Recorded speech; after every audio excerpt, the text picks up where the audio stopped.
Salut la skatosphère, j'espère que tout roule pour vous. Aujourd'hui, je vais essayer de vous donner quelques techniques pour vous permettre de réparer vos chaussures de skate et de prolonger leur durée de vie. Car vous le savez déjà, le skate, c'est quelque chose qui abîme énormément nos chaussures et principalement en raison des frottements répétés contre le grip.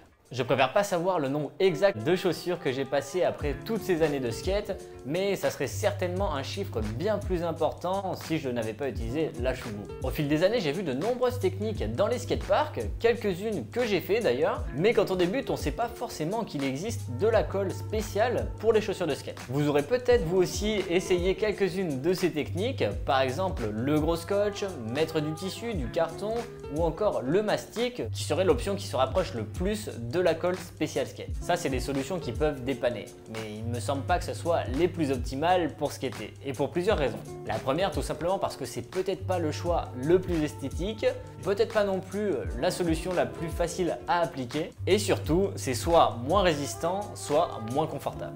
Vous l'aurez compris, ce que j'utilise moi, c'est la Shugu. Et c'est une marque que j'ai toujours préférée aux autres, que ce soit pour la qualité, la résistance ou encore la sensation sur le grip. Pour moi, je trouve que c'est la meilleure option. Et ça, c'est juste mon avis et peut-être que vous préférez d'autres marques. La Shugu, c'est un produit qui a été interdit pendant plusieurs années en Europe pour des raisons de produits nocifs à l'intérieur, mais qui fait son retour depuis peu, et même si on n'en trouve pas encore partout. Et d'ailleurs, là, j'ai deux tubes différents que j'ai achetés les deux en Europe. Sur celui-ci, il y a marqué juste Shugu et on peut lire derrière avertissement susceptible d'être cancérigène. Celui-ci, c'est le plus récent que j'ai acheté et il s'appelle Shugu 2. Et sur celui-ci, je ne trouve pas l'inscription cancérigène, donc peut-être qu'ils ont enlevé certains des composants à l'intérieur. La Shugu, habituellement, on la trouve de couleur transparente, mais il y a aussi une version qui existe de couleur noire. Dans les autres marques qui existent, vous pouvez retrouver la All Star Gum qui est de couleur noire, blanche ou transparente, ou encore la Solares, mais ça fait un moment que j'ai pas entendu parler de cette marque. Je sais pas si elle est encore commercialisée, s'ils font encore les produits spécifiques pour les chaussures de skate, puisqu'à la base, il me semble que c'est un produit qui était dédié pour les decks de surf. Je vous recommanderais peut-être de prendre le format en 59,1 ml. Pour que vous soyez tranquille pendant un bon moment sans avoir besoin d'en racheter. Je crois que le tube il tourne aux alentours de 15 €, mais c'est vraiment un bon investissement qui va vous permettre de gagner plusieurs mois de skate avec les mêmes chaussures. Évidemment, ça dépendra de son utilisation et de votre type de skate. Si vous avez plus tendance à faire du street ou des flip tricks, vous allez descendre le tube beaucoup plus rapidement que si vous faites du ball ou de la rampe. J'ai pas compté exactement combien je faisais avec un tube de Shugu, mais je dirais entre 1 an et 2 ans. Ça dépendra donc de la quantité que vous mettez sur chacune de vos paires. Allez, on va voir tout de suite où et comment appliquer la colle. Donc évidemment, ça va dépendre de comment vous usez vos chaussures. On n'aura pas tous les mêmes trous aux mêmes endroits. Moi par exemple, j'use beaucoup mes chaussures sur l'avant du skate, donc sur la pointe, et également au niveau des lacets. Évidemment également au milieu de la semelle dessous. Mais moi la partie qui m'intéresse pour la Shugu, c'est la partie avant, la pointe de la chaussure, que j'arrive à récupérer et à préserver pendant plusieurs semaines. Donc vous verrez en fonction des traces des frottements sur votre grip où est-ce que vous avez besoin d'appliquer la colle sur vos chaussures. Je vous recommanderais quand même d'appliquer la colle avant votre première session de skate ou juste après celle-ci, simplement parce que c'est beaucoup plus facile à appliquer la colle sur une surface lisse plutôt qu'une surface déjà trouée. Si vous vous y prenez trop tard et que le trou n'est pas trop gros, vous pouvez facilement faire un pont de colle en reliant les deux côtés du tissu. Puis par exemple passer une deuxième couche par-dessus pour bien protéger le trou. Si le trou est trop gros et que vous ne parvenez pas à le boucher sans faire tomber la colle à l'intérieur de la chaussure, ce que vous pouvez faire c'est de mettre un petit bout de tissu ou de carton à l'intérieur pour vous permettre de récupérer la surface. Mais faites bien attention d'utiliser quelque chose qui ne vous dérange pas, donc pas trop gros, pour pas que ça dérange le confort de votre pied à l'intérieur de la chaussure. Je vous déconseille d'appliquer le produit directement avec vos doigts. Quand j'étais jeune, c'était ce que je faisais toujours, avec peut-être un petit peu de liquide vaisselle pour pas que la colle colle. Mais aujourd'hui, en ayant conscience des produits qui sont à l'intérieur, c'est pas quelque chose que je vais vous recommander. D'ailleurs, avant de faire cette vidéo, j'ai fait quelques recherches sur internet et j'ai vu que certains appliquaient la colle avec un glaçon. Je vous avoue que j'ai jamais essayé, donc on va en profiter aujourd'hui pour tester ensemble et voir si ça fonctionne. Et sinon, personnellement, ce que moi je fais pour pas pas m'embêter et pour pas me salir les mains, c'est que j'applique directement avec le tube de colle sur la chaussure. Mais si vous décidez de faire pareil, faites bien attention de ne pas laisser de colle autour du filetage pour pas gêner le bouchon et pour pas que la colle sèche autour. Vous l'aurez vu, j'ai pris 2 paires de chaussures, une paire usée, une paire neuve, donc on va pouvoir tester les 2 techniques sur ces dernières. Allez, on déballe la Shugu. Il a un petit bouchon que vous devez enlever. Sur certains modèles, vous avez un bouchon à percer, il me semble. Sur l'ancien, en tout cas, c'était comme ça. Nickel, le tube est beaucoup plus gros. Pour l'application, c'est vraiment selon vos préférences. Comme je vous l'ai dit, moi, je préfère toujours en mettre sur la chaussure avant qu'elle ne soit trouée. Donc, je le mets généralement juste avant de skater la chaussure pour la première fois. C'est dommage, mais au moins, ça permet de ne pas avoir de trous à la première session et surtout de ne pas casser les lacets dès le premier jour. Donc, j'ai ici un glaçon. Donc on va essayer de voir si la technique du glaçon fonctionne. Je vous l'ai dit, généralement moi je le mets directement avec le tube de Shugu. On le fera après sur la deuxième paire, mais tout de suite on essaye avec la Shugu et le glaçon. Et donc je vais placer déjà la Shugu sur les parties qui m'intéressent. Je vois moi que c'est l'avant de ma chaussure qui subit le plus et toujours les lacets parce que je déteste casser le lacet dès la première session. Donc j'en mets toujours avant sur le dessus du lacet pour le renforcer.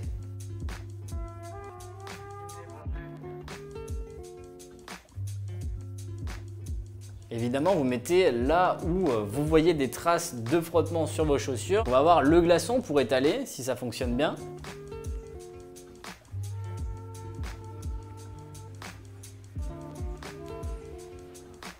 Ouais, c'est pas mal pour étaler, pour pas se salir les mains.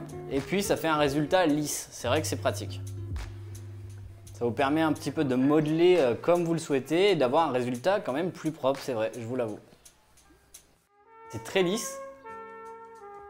Moi je commence avec ce petit collage en général pour les premières sessions. D'ailleurs je vais remettre un tout petit peu sur le deuxième lacet ici. Après ça arrive quand même de les casser, hein, mais déjà je vous dis que ça les protège bien.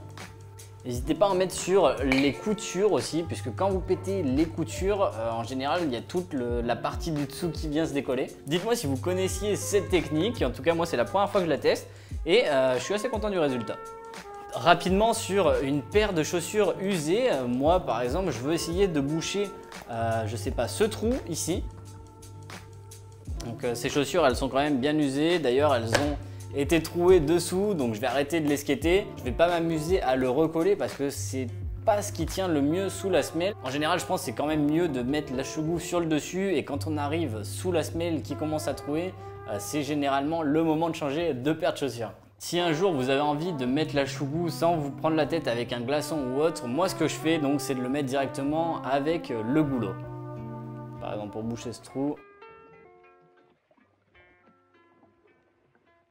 Et vous pouvez un petit peu peindre sur la chaussure directement.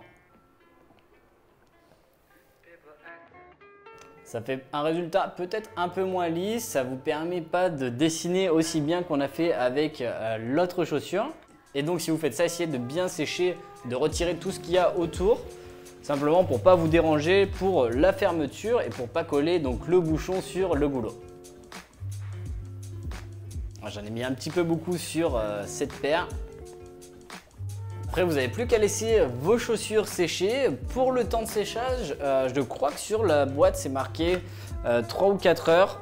Essayez de le faire peut-être la veille de votre session skate pour les laisser sécher pendant toute la nuit et pour être tranquille. Moi ça m'arrive des fois d'oublier d'appliquer la Shugu avant d'aller me coucher et même en le mettant 1 heure avant d'aller skater, parfois ça a le temps de sécher. Mais si vous pouvez, faites-le la nuit pour être tranquille et pour pas avoir de problème de séchage.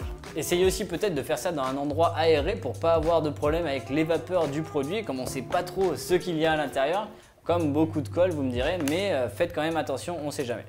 Et pour entreposer vos chaussures, mettez-les à un endroit où il n'y a pas de passage, où vous n'ayez pas d'animaux qui va venir mettre ses poils dessus ou autre, ne pas les faire tomber. Je vous mettrai un petit rendu également du produit lorsqu'il a séché, on verra c'est quand même assez similaire. Je ne vais pas dire que c'est le collage le plus réussi que j'ai fait, mais ça fait très bien l'affaire, c'est vraiment juste esthétique et vous verrez qu'après, en fonction des sessions que vous ferez, vous serez amené de toute façon à en remettre sur la chaussure.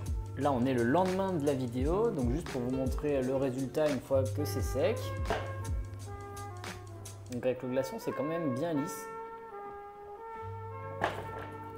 Et sur celle-ci, on avait bouché le trou, donc la colle elle allait se mettre bien dans le fond. Et je pense que c'est la particularité également donc, de la Shugu, la nouvelle version, c'est qu'elle est plus liquide, donc elle s'enfonce peut-être un peu plus dans les parties de la chaussure. Hier, j'ai vraiment pas très bien cadré quand je filmais sur cette chaussure, désolé. Je vais vous le refaire rapidement sur celle-ci pour qu'on voit un petit peu mieux la pose de la Shugu avec le glaçon. Donc sur les coutures, par exemple ici on voit bien les coutures de la Janoski. Donc on va en mettre un petit peu ici, léger, et on va l'étaler juste après avec le glaçon. Et donc par exemple sur l'avant, c'est plus pour vous mettre un exemple qu'autre chose. Après vous ferez à votre sauce. Les lacets et les coutures toujours, c'est bien de les renforcer un petit peu. Hop. Et on va appliquer avec le glaçon.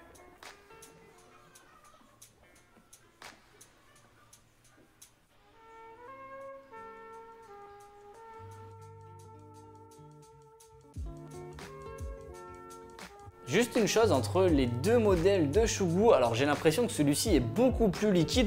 Ça m'a peut-être un peu surpris lorsque j'ai mis la Shugu sur cette chaussure. Et c'est pour ça qu'il y en a une grande quantité. L'ancienne version, elle me semble quand même plus solide, moins liquide que celle-ci. Si jamais vous avez utilisé également les deux types de Shugu, n'hésitez pas à me le dire si vous avez également cette impression. Mais c'est certainement à cause de certains produits qui seront plus à l'intérieur. Et c'est pour ça qu'on l'appelle la Shugu 2, je pense. Également, il y a une petite différence dans l'emballage. J'ai l'impression que celui-ci ressemble plus à du plastique. Là, je peux pas trop voir parce qu'il est plein, donc j'arrive pas trop à le plier. Mais j'ai l'impression qu'il garde pas sa forme comme celui-ci. Si vous avez l'habitude de la Shugu, vous connaissez l'emballage classique de celle-ci qui se tourne dans tous les sens, qui se ferme. Mais celui-ci, je sais pas si vous pourrez le plier comme l'ancienne version.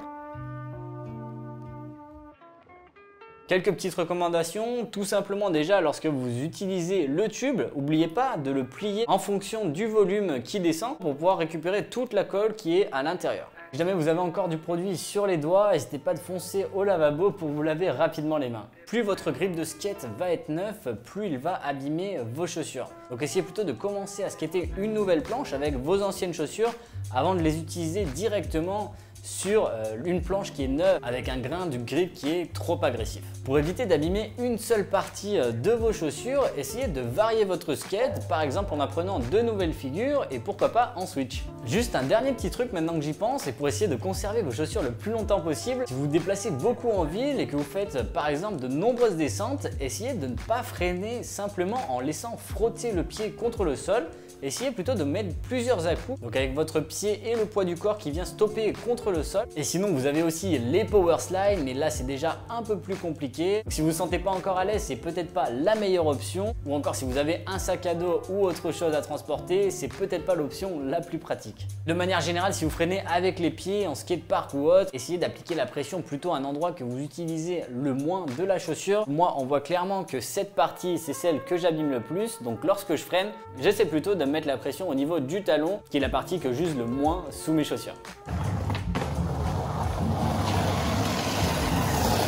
Malheureusement, lorsque l'on a troué le dessous de la semelle, on est généralement très proche de la fin. Vous pouvez essayer de sauver encore votre chaussure pour une session ou deux, mais c'est quand même délicat à mettre sous la semelle puisque c'est une surface qui frotte constamment sur le skate et la Shugu a tendance à partir assez rapidement. Donc je ne sais pas si c'est rentable de mettre beaucoup de Shugu sous la semelle, mais déjà si vous réparez toute la partie supérieure de vos chaussures, je vous garantis que vous allez économiser un bon nombre de sessions avec ces mêmes chaussures. Voilà, la Shugu c'est pas non plus un produit que tout le monde utilise, il y en a même qui n'aiment pas mettre de la Shugu sur leurs chaussures. Je pense que principalement c'est pour des raisons esthétiques, peut-être avec la colle qui n'est pas l'option la plus jolie sur les chaussures. Mais vraiment pour donner une seconde vie à vos shoes, je pense que c'est vraiment une option très rentable. Ok, c'est un tube de colle qui vaut 15 €, mais je vous garantis que vaut quand même le coup d'essayer et vous éviterez même de faire des trous dans vos chaussettes. Pour le moment, j'ai pas encore de Shugu sur le skate shop de la Skatosphère, mais j'espère vraiment en avoir dans les prochaines semaines parce que c'est un produit qui me semble indispensable pour entretenir nos chaussures. En tout cas, si vous voulez vous en procurer, vous en trouverez facilement en ligne ou peut-être dans votre skate shop local et en plus ça vous donnera l'occasion d'y faire un tour et de discuter avec quelques skateurs. Allez, surtout n'hésitez pas si vous avez des questions, que ça soit dans les commentaires ou en me contactant sur le Instagram de la Skatosphère. En attendant, je vous souhaite à tous une très bonne session de skate et on se retrouve bientôt pour une nouvelle vidéo.